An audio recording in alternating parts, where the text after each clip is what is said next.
Dollar অবমূল্যায়নের চেষ্টা করলে China, Russia, Iran সহ ব্রিক্সভুক্ত দেশগুলো থেকে আমদানি পণ্যের ওপর শতভাগ শুল্ক আরোপের হুঁশিয়ারি দিয়েছেন নবনির্বাচিত প্রেসিডেন্ট ডোনাল্ড ট্রাম্প। সামাজিক মাধ্যমে তিনি জানান, ডলারের পরিবর্তে অন্য কোনো মুদ্রা প্রচলনের চেষ্টা করলেই শতভাগ শুল্ক আরোপের মাধ্যমে তা প্রতিহত করা হবে।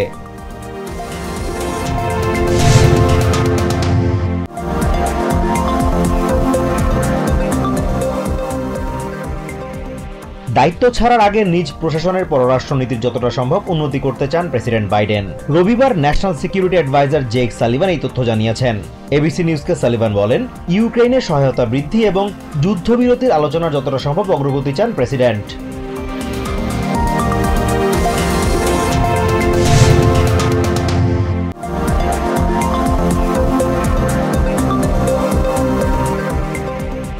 দেশের প্রথম প্রেসিডেন্ট হিসেবে অ্যাঙ্গোলা সফরে যাচ্ছেন প্রেসিডেন্ট জো বাইডেন। সোমবার আফ্রিকার দেশটির প্রেসিডেন্ট জোয়াও লোরিয়ানসোর সাথে দ্বিপাক্ষিক বৈঠকের মধ্য দিয়ে এই সফর শুরু হবে বলে জানিয়েছে হোয়াইট হাউস। সফরে অ্যাঙ্গোলার সাথে দ্বিপাক্ষিক সম্পর্ক উন্নয়নের উপর জোর দেবেন বাইডেন।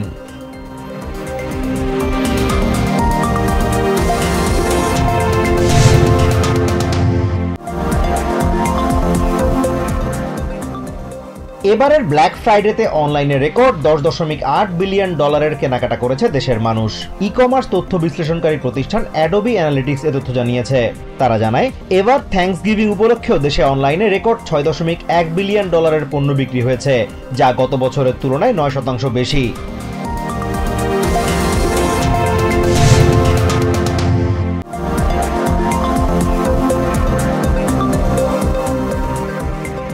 গাজায় ইসরায়েলি হামলায় রবিবার অন্তত 15 প্যালেস্টিনিয়ান নিহত হয়েছে, আহত হয়েছে অর্ধশতাধিক। গাজার স্বাস্থ্য মন্ত্রণালয় এই তথ্য জানিয়েছে। এদিকে গাজার অভ্যন্তরে সশস্ত্র গোষ্ঠীর হামলা ও লুটপাটের শিকার হওয়ায় কারেম আবু সালেম সীমান্ত দিয়ে ত্রাণ সরবরাহ বন্ধের ঘোষণা দিয়েছে উনরা।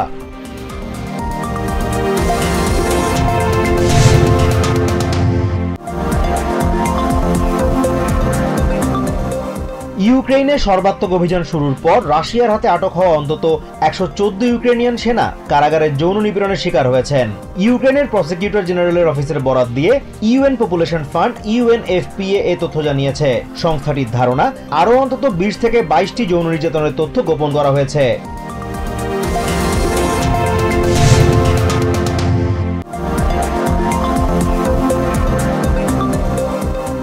পাকিস্তানে উত্তর পশ্চিমাঞ্চলীয় খাইবার পাখতুনখাওয়া প্রদেশের কুররাম জেলায় সাম্প্রদায়িক দাঙ্গায় নিহতের সংখ্যা বেড়ে 133 জনে দাঁড়িয়েছে।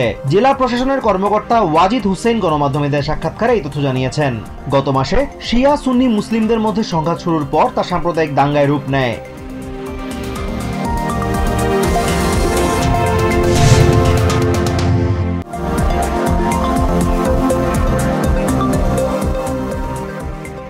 আগস্ট গ্রেনেড হামলার মামলায় বিএনপি ভারপ্রাপ্ত চেয়ারম্যান তারেক রহমান এবং সাবেক স্বরাষ্ট্র প্রতিমন্ত্রী লুৎফুজ্জামান বাবর সহ সব আসামিকে খালাস দিয়েছে হাইকোর্ট। রবিবার বিচারপতি AKM আসাদুজ্জামান ও বিচারপতি সৈয়দ এনায়েত হোসেনের হাইকোর্ট বেঞ্চ এ রায় দেয়।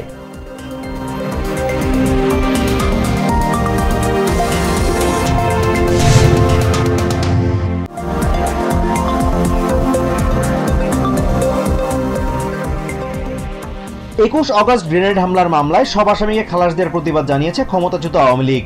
রবিবার সামাজিক মাধ্যম ফেসবুক ও এক্সে নিজেদের পেজে দেয়া পোস্টে দাবি করা হয়, মামলার বিচারক আইন ও সব বিচারিক নীতি লঙ্ঘন করে সম্পূর্ণ অবৈধভাবে আসামিদের খালাস দিয়েছেন।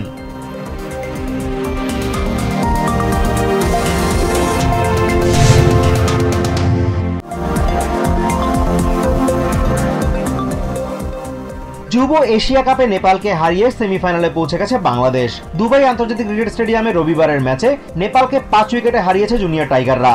এদিন প্রথমে ব্যাট করে 141 রানে অল আউট হয় নেপাল। জবাব দিতে নেমে 28.4 ওভারে 5 উইকেট হারিয়ে লক্ষ্যে পৌঁছে যায় বাংলাদেশ।